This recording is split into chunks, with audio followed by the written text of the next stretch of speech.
My name is Bryn Smith, and I'm going to be showing you how to use Google Classroom from the very beginning. So I'm going to show you how to set up a classroom, set up classwork, set up topics, all of that, so it's nice and organized and ready for you to use next school year. So this is your landing page, and you can easily access it from your Google Apps. Mine just happens to be that fourth row down. So it shows any classes that you're currently enrolled in. So we have a cross-country page for our high school team. I'm a part of the high school staff, and then this is an archived class just to kind of show you what some of it looked like. So I'm going to go ahead and create a class by hitting that plus sign. And if you are someone who has multiple sections of the same subject, what I like to do is just keep it all together. There's different people's preferences. I just like to have one Google Classroom to update, but I know people have done it by class period in the past. So for me, this will be for all French 1 students that I have. So I'll just put all. Subject will be French, and then I'll put room 410. And we'll go ahead and hit create. So as soon as the class is created, you're able to kind of personalize it based on what you want it to look like. So I will upload a picture for the background, but Google has some different themes that you can pick. So they have them by topic. There's English and history, math and science, there's sports, there's some plain other backgrounds. So again, if you have a image easily accessible, something you downloaded, maybe something that's on your desktop, you can just hit upload photo and then just drag it, or you can select it from your computer as well. And then you just move this select tool. You can see whatever part of that picture you want. So I'll just hit select class theme, and it'll show up right below your title and all of this fun stuff. So over here, again, it shows you the topic, it shows you the sections, and if you had it separated, it would show period 1, period 2, whatever. This is the class code to show students so they can join it easily. So you just hit that little select tool, and it pops up nice and large. What's a nice feature that they just added this past spring, they added a Google Meet link that's right on the homepage, so that's super nice. So you can go ahead and generate it, and it would automatically show to your students that are in that class. This is the link you can join for maybe a lecture, just something you wanted to check in with, and it would be visible to students there. So again, this is your stream, and so you can create announcements, you can just do maybe a question answer post, and then over here on that left-hand side, any upcoming work would be shown there. So right now, I'll just give them a little hello, of course in French.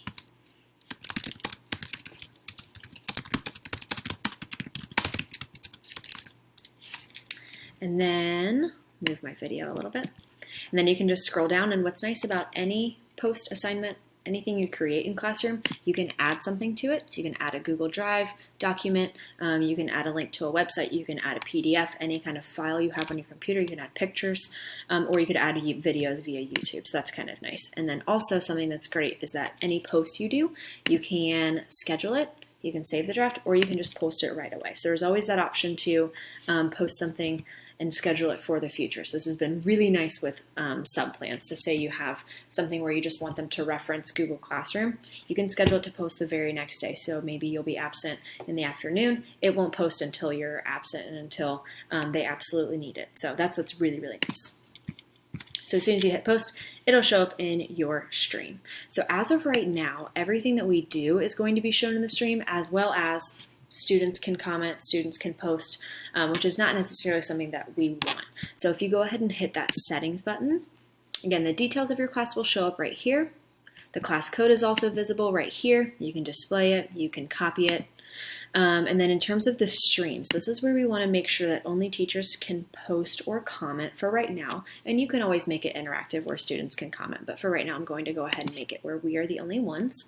And then in terms of classwork showing on the stream, as soon as we upload a document for classwork for students to complete, it would show right by our announcement. And so if you're adding a bunch of things in advance, say for the second week of school, third week of school, it would show up in that announcement for welcome, here's the syllabus, that kind of thing would show up at the very, very bottom of the feed. So things tend to get lost and a little bit disorganized. So we're going to go ahead and hit hide notifications. So that way nothing will be there. Okay. And then again, the Google Meet link will be there if you want that as well. In terms of grading, so you can set up grade categories on here, and you can select if you wanted it to be a certain amount of point value. And once you create the classwork, you could assign the category to it, but we'll go ahead and hold off on that for now. We're just going to hit save. So all of our settings are saved. We're going to go ahead and move over to the classwork tab. So as of right now, there's nothing going on. So I like to create a couple of different topics, again, just to keep it organized.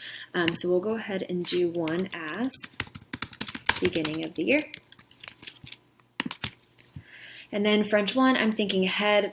Maybe I won't need to do a ton of review of things. They don't really know anything as of right now in terms of the language. So I'm going to go ahead and maybe start adding things to my file of Unit 1 for that topic. So if I hit add, it bumps it right ahead of beginning of the year, which is obviously not something we want. We want beginning of the year to be beginning of the year. So if you hit those little 3 dots, all you have to do is hit that, and then it says move down. You're good to go, okay? So I'll go ahead and add one more topic just to show you that it does it again, even though you have multiple topics going on. Adds it above beginning of the year. So we'll just move that one down as well. So it's the 3rd one listed. I'm in the way here.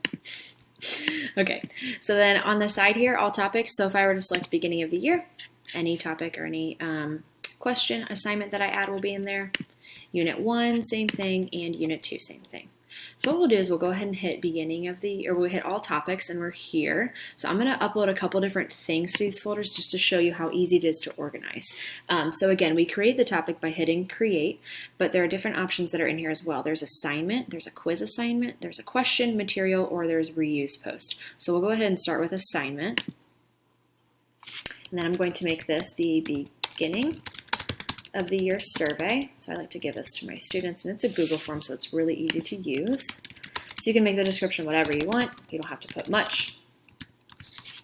And from here, you can create something from scratch. Again, all related to Google. There's docs, slides, sheets, drawings, forms, any of those, or you can add something you've already created, and it's attached to your Google Drive, obviously. So there's Google Drive, there's a link maybe to a website, PDF, there's a file that you can upload, or there's again that YouTube link. So I will go ahead and select Google Drive, and then anything recent will obviously pop up here. So a couple of things I'm about to show you guys will pop up, but we're going to go ahead and do French 1 survey. So it's listed right there, which is nice.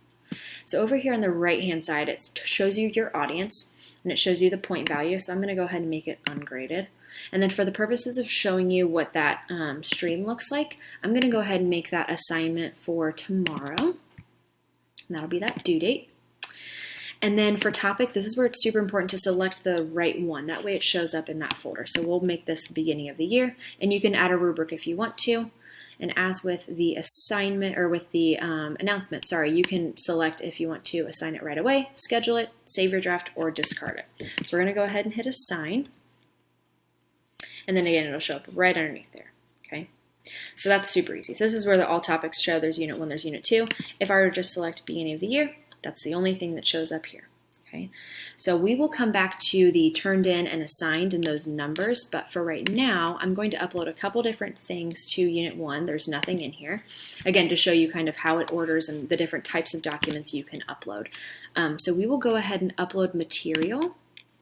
And again, this could be just a point of reference for the kids. It could be a vocab list. It could be maybe a cheat sheet of how to do accents on the computer for me and my world language students. Could be anything you really want. So I'll go ahead and put vocabulary for Unit 1A.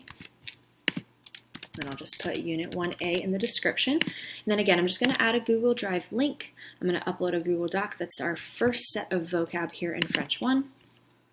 And then again, over here, it shows you your audience. You have the same option to post it now.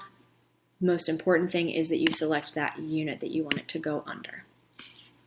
So that way, we have the material, it's ready to go, it's underneath Unit 1.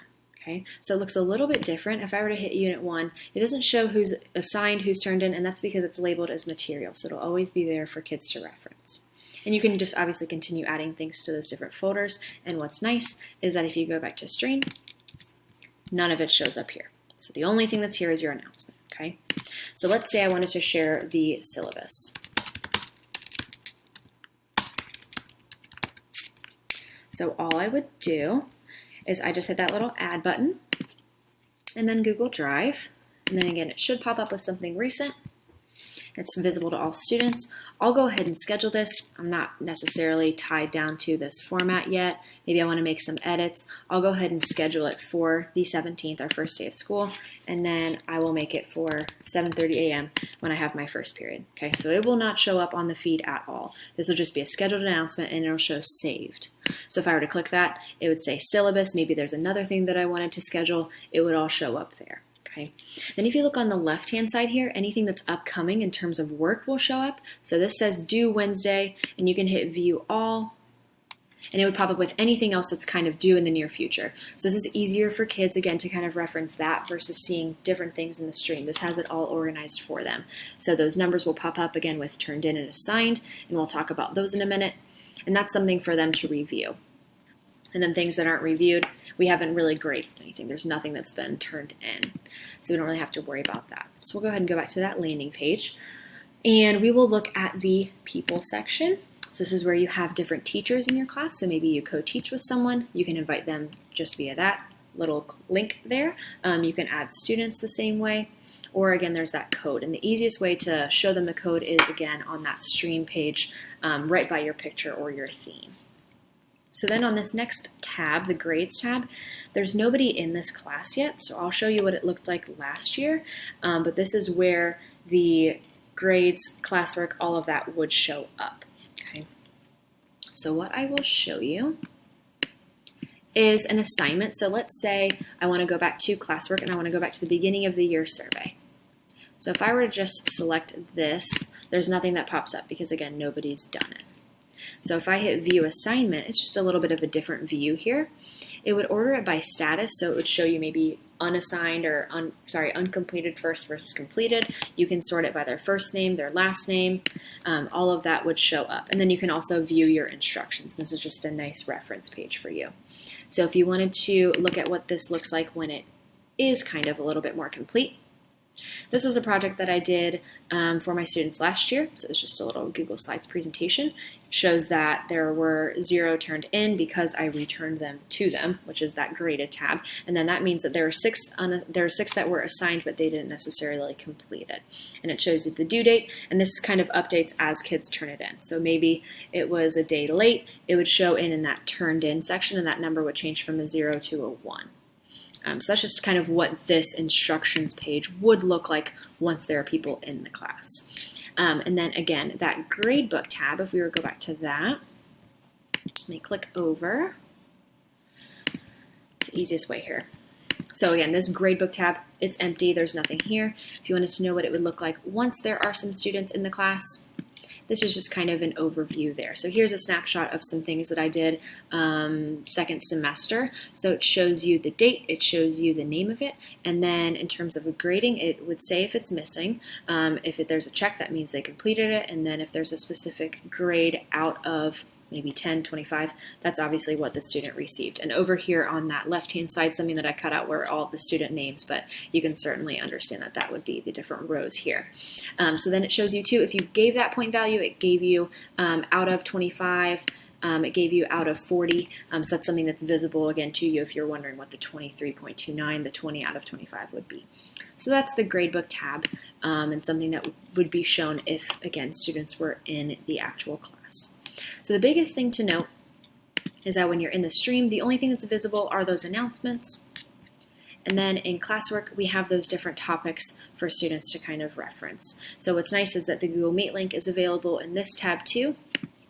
There's a Google Calendar that would pop up that shows any upcoming assignments.